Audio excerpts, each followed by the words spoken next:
कहते हैं गरीबी इंसान को कुछ भी खाने के लिए मजबूर कर सकती है, कुछ भी बेचने के लिए मजबूर कर सकती है। गरीबी से तंग आकर कुछ लोग ऐसे ऐसे काम करते हैं जिन्हें सुनकर किसी के भी रोंगटे खड़े हो जाए। हमारी आज की कहानी शहर से दूर एक छोटे से गांव से शुरू होती है। इस गांव के लोग बहुत गरीब थे और उनके लिए 2 वक्त का खाना ही बहुत बड़ी चुनौती थी। आज शहर से जॉन नाम का आदमी इस गाँव में आया था। वो गाँव में आकर काका नाम के एक आदमी से मिलता है और वो उसका स्वागत कर उसे एक कमरे में बैठने को कहता है। 50 साल का काका शादीशुदा था और वो 7 बच्चों का बाप था। जॉन यहाँ काका का हालचाल पूछने नहीं आया था, बल्कि वो तो यहाँ उसकी बेटी खरीदने आया था। काका उसे अपनी 15 साल की बेटी दिखाता है जिसका नाम लुथिया था, मगर जॉन को वो पसंद नहीं आती क्योंकि वो काफी बीमार लग रही थी। इसके बाद काका जॉन को अपनी 12 साल की बेटी दिखाता है जिसका नाम मारिया था। जॉन उसे ध्यान से देखकर कहता है, मुझे ये पसंद है काका। उसकी बात सुनकर काका अपनी बेटी को सामान बांधने को कहता है।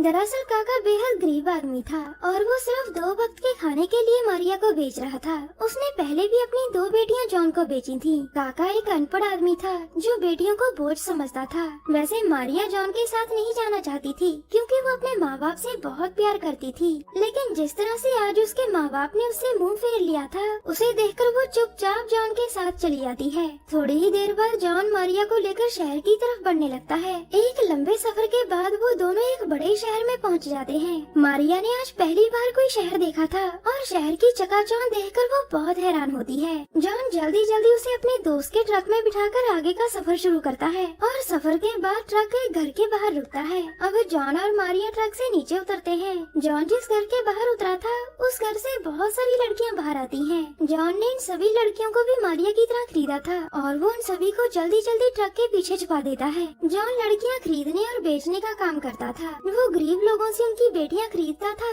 और फिर उन्हें एक अमीर औरत को बेच देता था। जॉन जिस अमीर औरत को लड़कियां बेचता था उस औरत का नाम जॉली था।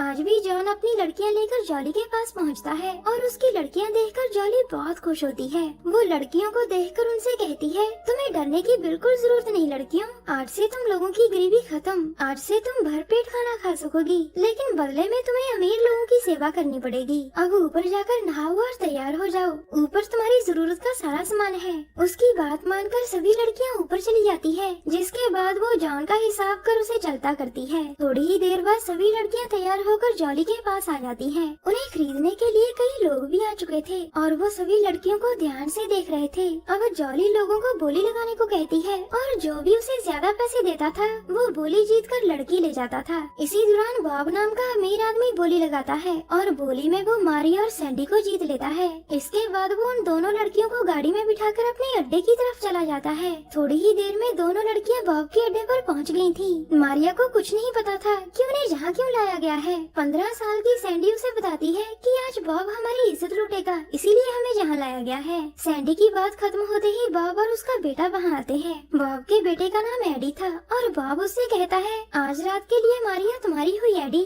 इसके बाद वो एडी और मारिया को एक कमरे में भेज देता है। कमरे में आते ही एडी मारिया पर भूखे भेड़िए की तरह टूट पड़ता है। मारिया खुद को बचाने की बहुत कोशिश करती है और जोर जोर से चिल्लाती है। उसकी चीखें सुनकर बॉब भी कमरे में आ जाता है, जिसके बाद वो दोनों बाप बेटे बारी बारी मारिया की इज्जत लूटते हैं। मारिया के बाद वो दोनों सैंडी के साथ भी जबरदस्ती करते हैं। अगले दिन बॉब के कहने पर उन दोनों लड़कियों को प्लेन में बिठाकर कहीं दूर भेज दिया जाता है। बॉब ने उन दोनों को आगे भेज दिया था और अब वो दोनों लड़कियाँ एक वीरान से टापू पर आगे बढ़ रही थी। टापू पर मौजूद सभी लोग लड़कियों को ऐसे देख रहे थे कि जैसे वो अभी उन्हें नोच खाएंगे। बॉब ने उन दोनों को सैम नाम के आदमी को बेच दिया था। सैम इस टापू पर बार चलाता था, लेकिन साथ ही साथ वो शरेआम लड़कियों से गंदे काम भी करवाता था। सैम मारिया और सैंडी को देखकर बहुत खुश होता है, जिसके बाद वो उनसे कहता है, मैं तुम दोनों का पूरा ख्याल रखूंगा, लेकिन अगर तुमने भागने की कोशिश की तो मैं तुम्हें तड़पा तड़पा कर मारूंगा। इसके बाद उन दोनों लड़कियों को अलग अलग कमरों में भेज दिया जाता है, जहाँ रोज रात को उनकी इज्जत का सौदा किया जाएगा।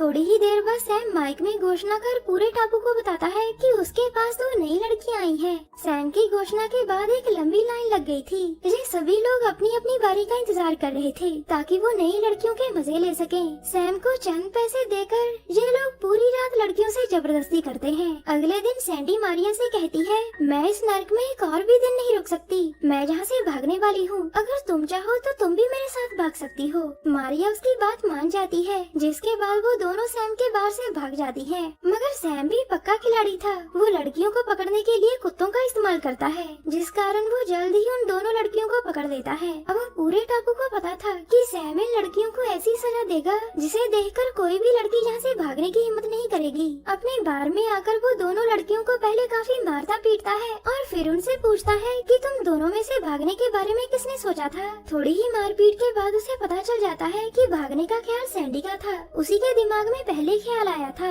और अब उसे सैम ने अपनी गाड़ी के पीछे बांध लिया था। सैंडी को उम्मीद थी कि कोई न कोई उसकी मदद जरूर करेगा, लेकिन जब कोई भी आगे नहीं आता तो उसका रोना निकल जाता है। अब सैम अपनी गाड़ी दौड़ाता है और सैंडी गाड़ी के पीछे पीछे खींची जाती है। दरिंदा सैम छोटी सी सैंडी को घसीट कर जान से मार देता है, जिसे देखकर मारिया बहुत रोती है। सैम ने ये काम पहली बार नहीं किया था, उसने पहले भी कई लड़कियों को घसीट कर मार दिया था। सैम इस टापू का सबसे अमीर आदमी था, जिस वजह से कोई भी उसके सामने कुछ नहीं बोलता था। मारिया ने भी भागने की कोशिश की थी, लेकिन सैम ने उसे कुछ सोचकर छोड़ दिया था। दरअसल सैम ने फैसला किया था कि वो मारिया से दुगना काम लेगा ताकि सैंडी की कीमत उससे अदा हो सके। अब रोज रात को मारिया की इज्जत लूटी जाती थी। सैम ने जानबूझकर उसकी कीमत आधी कर दी थी ताकि उसे भी भागने की सजा मिल सके। कुछ महीनों बाद मारिया ने खुद को नए हालातों में ढाल लिया था। वो यहाँ से भागना तो चाहती थी, लेकिन जैसे ही उसे सैंडी का हाल याद आता तो वो अपने भागने का ख्याल छोड़ देती। लेकिन फिर भी उसने मन ही मन ठान लिया था कि उसे जब भी मौका मिलेगा तो वो यहाँ से जरूर भागेगी।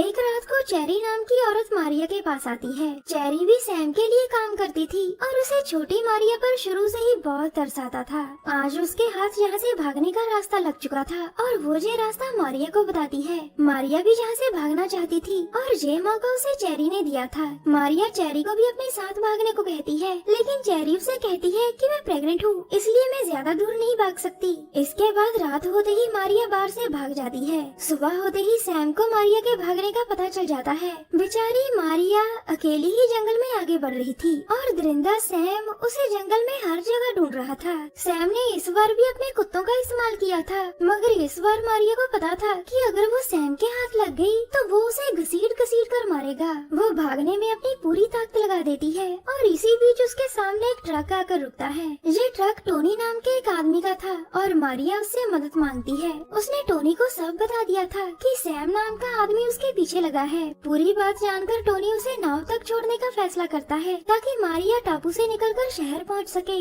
अगले दिन मारिया शहर में पहुंच चुकी थी। जी हाँ दोस्तों, हमारी छोटी सी मारिया ने दरिंदे सैम को हरा दिया था और अब मारिया को उससे कोई खतरा नहीं था। ये कहानी मारिया की थी, जो एक ऐसे नर्क से भागने में सफल हो गई थी जहाँ रोज लड़कियों की इज्जत लूटी जाती थी। मगर इसी कहानी में ऐसी बहुत सारी और भी लड़कियाँ थीं जिनकी पूरी जिंदगी नर्क में व्यतीत होती है। हमारी वीडियो देखने के लिए धन्यवाद।